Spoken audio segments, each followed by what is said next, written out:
রাতে ঘুমানোর আগে ছোট্ট একটি সূরা পড়লে 1000 আয়াত তিলাওয়াত করার সওয়াব হয়। আল্লাহ রসুল সাল্লাল্লাহু আলাইহি ওয়াসাল্লাম সাহাবাদেরকে বললেন, হে আমার প্রাণের সাহাবারা, তোমরা কি প্রতি রাত্রে 1000 আয়াত তিলাওয়াত করে কি তোমরা ঘুমাতে পারবে? সাহাবীরা কেউ ভয়ে হাত তুললেন না। সিদ্দিক আকবর, আবু বকর সিদ্দিক, হজরত ওমর, হজরত ওসমান আলী কেউ হাত তুললেন না। আল্লাহ রসুল সাল্লাল্লাহু আলাইহি ওয়াসাল্লাম বললেন, তোমরা কি কোরআনের সেই ছোট্ট সূরাটি তাকাসুর কি তোমরা কি পাঠ করতে পারো? আবু বকর সিদ্দিক হাত তুললেন, ওসমান আলী, তালহা, সাদ বিন আবি ওয়াক্কাস প্রত্যেকটা সাহাবী হাত তুললেন।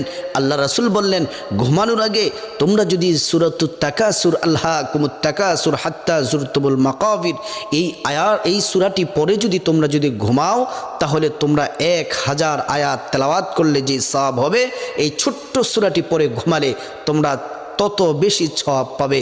আল্লাহ তাআলা